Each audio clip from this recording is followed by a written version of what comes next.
জয় ঠাকুর। শ্রী শ্রী রামকৃষ্ণ পুঁথি চতুর্থ খণ্ডের অন্তর্গত অতুল, কালীপদ প্রভৃতি ভক্তগণের সম্মেলন এই অধ্যায় থেকে আমাদের পাঠ চলছে। আজ আমরা এই অধ্যায়ের তৃতীয় দিন পাঠ করব। পর্ব 734, পৃষ্ঠা সংখ্যা 477 অর্ধেক থেকে 478 পৃষ্ঠাংশ পর্যন্ত। এর আগের দিনের পাঠে আমরা দেখেছি কালীপদ ঘোষ ঠাকুরের সঙ্গে দ্বিতীয় দিন সাক্ষাৎ করতে গেছেন। ঠাকুর তাকে অন্যান্য ভক্তের সঙ্গে কথা বলার পর, এই কালীপদ ঘোষের সঙ্গে দুই একটি কথা বলার পরেই একদম আত্মীয়ের মতো করে তার সঙ্গে কথা বলছেন এবং বলছেন, আজকে আমার শহরে যাওয়ার খুব ইচ্ছা হয়েছে। আসলে উদ্দেশ্য অন্য, কিন্তু ঠাকুর সেটিকে এইরকম ভাবে লীলা খেলা করছেন। বললেন যে শহরে যাওয়ার ইচ্ছা হচ্ছে আজকে খুব বেশি। তখন কালীপদ ঘোষ বললেন, তাহলে অসুবিধা কি আছে? কোনো তো অসুবিধা নেই, নৌকা তো ঘাটে বাঁধাই আছে। আনন্দের সঙ্গে তিনি বললেন, চলুন গিয়ে উঠে পড়ুন। তখনই ঠাকুর লাটুকে বললেন, চলো নৌকায় চলো। তিনজনা মিলে নৌকায় গিয়েছেন। আজকে আমরা এই যে অংশটুকু পাঠ করব, সেটি এক অদ্ভুত দৃশ্য আমরা দেখতে পাচ্ছি।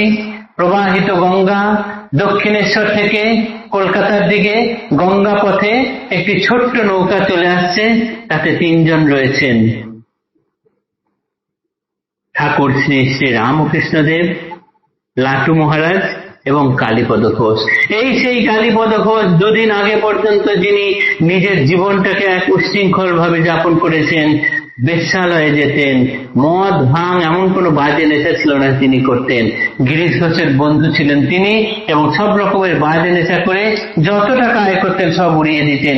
তার স্ত্রী স্বামীকে পথে আনার জন্য ঠাকুরের কাছে পর্যন্ত এসেছিলেন।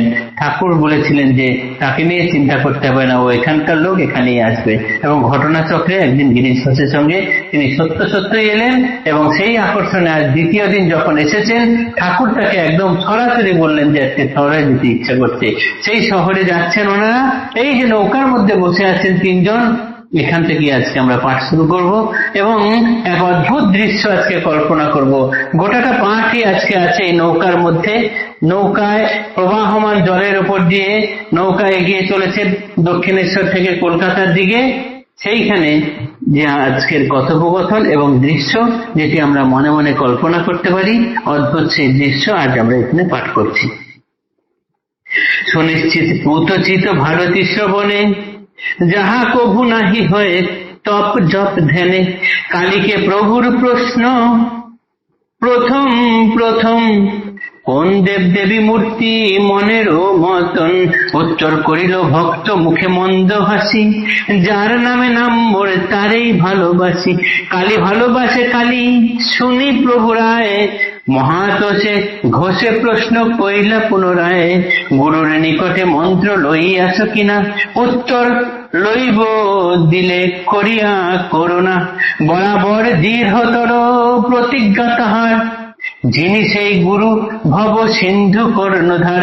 তিনি যদি দেন মন্ত্র নিজে কানে প্রাণে, তবেই লইব নয় শরীর ধারণে।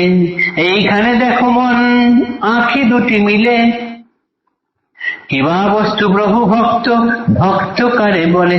স্বভাবত হৃদে ভরা গুরু ভক্তিতন, যে বলে দেখিলে চিনে গুরু কোনজন। 2 দিন দেখা মাত্র শ্রী প্রভুর শোনে, তিনি সেই হরিভক্ত চিনিলা কেমনে? তাই কাছে যায় মন্ত্র, তাই কাছে চায় মন্ত্র ইষ্ট দেবতার। ধন্য রামকৃষ্ণ ভক্ত মহিমা অপার, একমাত্র মাখিতে যদ্যপি পারো মন, প্রভু ভক্ত পদরজ বুঝিবে তখন।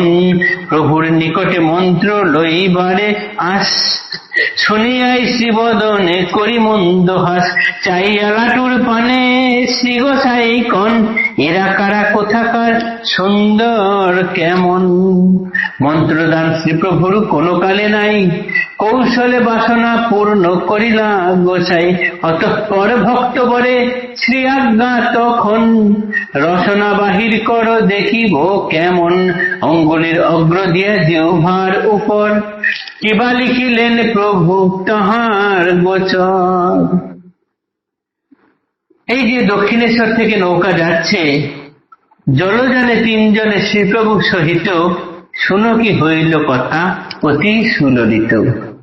অদ্ভুত এক ব্যাপার, দুদিন আগে পর্যন্ত যাদের সঙ্গে কোনো চেনা জানা ছিল না, ভক্তও দেখেননি ঠাকুরকে বা প্রভুকে বা তার ইষ্ট দেবতাকে, ইষ্ট দেবতাও চাক্ষুষ দেখেননি ভক্তকে, যদিও তিনি সবকিছুই জানেন, কিন্তু এই দুদিনেই মাত্র দেখা হওয়ার পর ভক্ত কিভাবে তার ইষ্ট দেবতাকে চিনে নিয়েছেন। অদ্ভুত এই ভক্ত, এই না হলে রামকৃষ্ণ ভক্ত। তো তিনি কি করলেন, যেতে যেতে ঠাকুর এবার প্রশ্ন করলেন কালীপদ ঘোষকে যে তুমি কোন দেবদেবী ভালোবাসো? কালীপদ ঘোষ বললেন, যার নামে আমার নাম তাকেই ভালোবাসি। কালীপদ ঘোষ অর্থাৎ এই যে কালী নাম, তাই কালীকেই কালীপদ ঘোষ বেশি ভালোবাসেন। আর ঠাকুর নিজেও কালীরই সন্তান, সবসময় মা মা করেন, ভবতারিণীর কাছে থাকেন, তাই কালীপদ ঘোষও মা কালীকেই ভালোবাসেন। এই শুনে ঠাকুরের মনে আরো আনন্দ হলো। এইবার তিনি জিজ্ঞাসা করলেন যে তোমার দীক্ষা হয়েছে? উত্তর দিলেন যে না, আমার দীক্ষা হয়নি, তবে কোন গুরুর কাছে মন্ত্র দীক্ষা নিয়েছে কিনা এই উত্তর প্রশ্ন করেছিলেন। তখন কালীপদ ঘোষ বললেন যে কেউ যদি করুণা করে আমাকে মন্ত্র দীক্ষা দেন তবে আমি নিতে পারি, কিন্তু তাকে হতে হবে সেই গুরু যিনি ভবসিন্ধুর কর্ণধার। তিনি যদি আমাকে সরাসরি কানে মন্ত্র দেন তবেই নেব, না হলে এই শরীর যতদিন আছে কোনো কিছু মন্ত্র নেব না। এই কথা শুনে ঠাকুর মনে মনে হেসে উঠলেন। কি অদ্ভুত ভাবে গুরু ভক্তকে চিনেছে আর ভক্ত গুরুকে চিনেছেন। ঠাকুর তো কখনো মন্ত্র দেন না, তাহলে এখন এখানে খুব মুশকিলে পড়ে গেছেন। কি করবেন?